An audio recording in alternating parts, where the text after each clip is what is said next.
You think you don't have a problem with alcohol, and you've got a big problem with alcohol. You're delusional. Like what you said in here about what your recollection of what happened was. I want you to know I'm not stupid. Let's roll, nerds.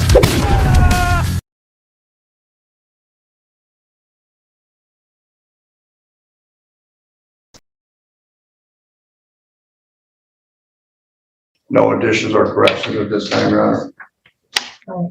Anything you want to say prior to sentencing? You're delusional. Like what you said in here about what your recollection of what happened was, the probation department, like your lack of accountability on this, and you had 2 shots and 2 mixed drinks. You came in at a .204. That was what I remembered. Okay, well, it's inaccurate. I mean, I understand that. Listen to me. Let the judge talk. It's inaccurate. That's not what happened. You were drunk driving at almost 2.5 times the legal limit with kids in the car. But it's cool because they had seatbelts on. You're going to do 12 months probation. You have a fine of a payment plan over the course of your probation if you need it. You'll have 12 months probation. You have 5 days or 40 hours of community substances unless prescribed by a physician. Documentation will be required for the term of probation with arrest. Is that a yes? Yes. Okay. If I walked into court, you just seem very defiant. This PSI investigative report indicates that to me with the probation department as well. And I just cannot imagine getting caught. Well, I can't imagine doing it, but I certainly can't imagine getting caught drunk driving with young children in the car and coming in and having a BAC so high, having a blood result 2.5 hours later, you were still twice the legal limit, and coming into court in any way other than ashamed of myself and meek and embarrassed. I am. Okay, you should be. Okay, go ahead. Can I just say something? When I got arrested, I immediately went to the hospital. It wasn't 2 hours later. By the time the blood draw came in, so you go to the hospital, they have to do a search warrant. And then after they do the search warrant, they have to draw your blood. And they mark and identify the time of the stop, and they mark and identify the time of the blood draw. And the blood draw was 2.5 hours after the stop. And all of that's, I mean, it's all. I believe you. I just remember after I took my road test that we immediately went to the hospital. It wasn't like I went to the jail cell, and then I just remember going straight to the hospital.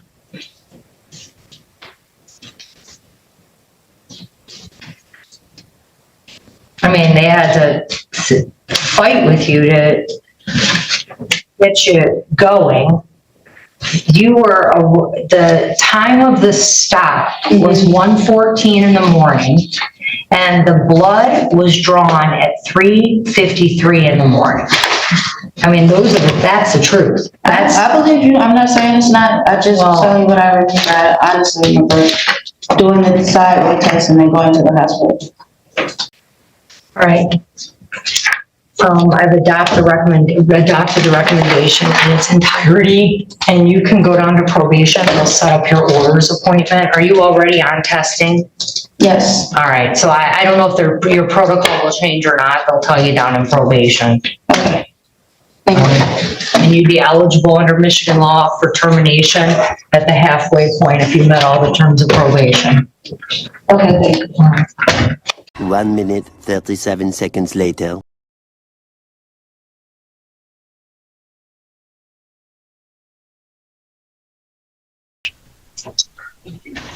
Who is Cherie Lee? Is that you? All right, come on up. This is 250229SD, the City of Taylor versus Cherie Lee. Very well, probation. Pat Barrett, attorney on behalf of Ms. Lee, scheduled for a violation hearing today.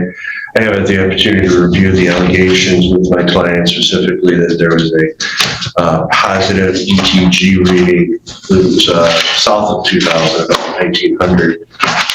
Positive.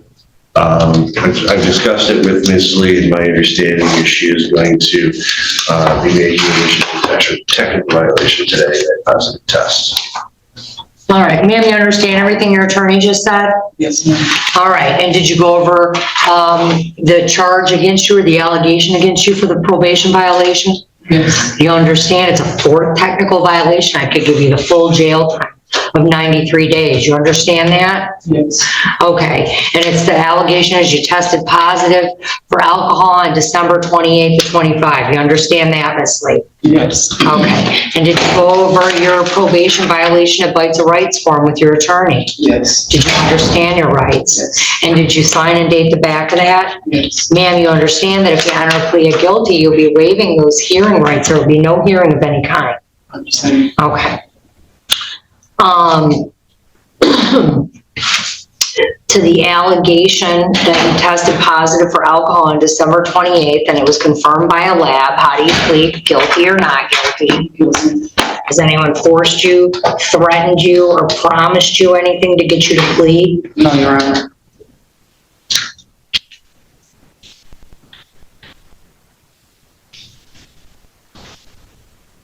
All right, I'll accept the plea as knowing and voluntarily given.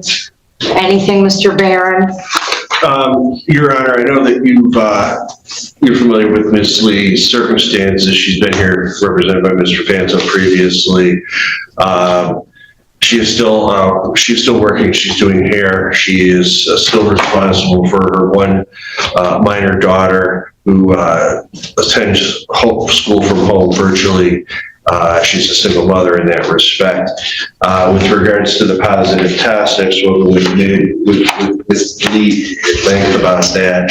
She does acknowledge drinking any beer, and I've gone over that. See my eye roll to that? As well as that does contain some alcohol, and it is also a poor decision because an NA beer can easily turn into a regular beer. I've spoken with Ms. Wagaman from the probation department. I understand her recommendation of a day in jail plus a fan meeting, all other terms. My understanding she has been in 100% compliance with all of the other terms. The only issue we have were these positive tests. I would be asking the court to consider, does appear that when she was on bond and when she was sentenced previously, she'd been on a scram tether at least twice before, and there was never a violation, no consumption of alcohol on the scram tether. So I'd be asking possibly the court to consider just simply reinstating the scram tether. All right. My concerns with the scram would be, She's not getting a scram. You don't have to have concerns. Miss Lee, here's the thing. I have felt bad giving you on your VOPs, because I understand you're a single mom, you got some circumstances, right? You got a kid at home. So I have given you, this is her fourth use violation. that's correct, between So- her bond and her. You think you don't have a problem with alcohol, and you've got a big problem with alcohol. And I want you to know, if you think I'm stupid enough to believe that you had a non-alcoholic beer and you came up 4 times a cutoff on your ETG, I want you to know I'm not stupid. Okay, so you can lie to yourself, you can lie to your lawyer, even though it's not doing you any services to do so. You could lie to your PO, you could lie to me, but I'm not an idiot. So I think you're a liar now too. So let me tell you this. Here's the problem that people on probation with circumstances think all the time, right? I'm supposed to feel bad.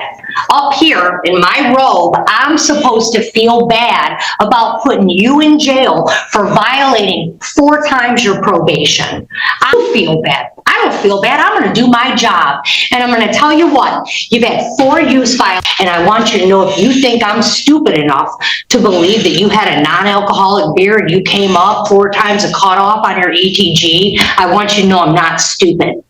Okay, so you can lie to yourself, you can lie to your lawyer, even though it's not doing you any services to do so. You could lie to your PO, you could lie to me, but I'm not an idiot. So I think you're a liar now too. So let me tell you this. Here's the problem that people on probation with circumstances think all the time, right? I'm supposed to feel bad. Up here in my robe, I'm supposed to feel bad about putting you in jail for violating 4 times your probation. I'm supposed to feel bad. This is on you. I didn't do this, you did this. You feel bad. I don't feel bad, I'm gonna do my job. And I'm gonna tell you what, you've had 4 use violations. You were on probation for a drunk driving when you got this drunk driving. And then you had a BAC level of a 0.21. Your blood was drawn 3.5 hours after the accident, which tells me you were well above the cutoff. Well above a super drunk, because it took them 3.5 hours to take you into custody from the scene. You wouldn't do the data master. They couldn't get a result, get a search warrant, wake me up in the middle of the night to sign a search warrant, then take you to a hospital, get you checked in, get a nurse in a room to draw your blood. And you still came up at a 0.21. And you think you don't have a problem. We've asked you to go into treatment court. We've asked you to consider other alternatives. We've tried to make modifications. Ms. Wagaman's suggested previously modifications that are therapeutic to try and help you get better. You keep drinking. And so I think this Wagaman's recommendation on your 4th use offense on a super drunk driving while you're on probation for 1 when you got the 2nd is woefully inadequate. You're gonna learn. I don't know what else to tell you. I have to teach you something because my compassion for your circumstances is just letting you do what you want. You got 10 days jail forthwith.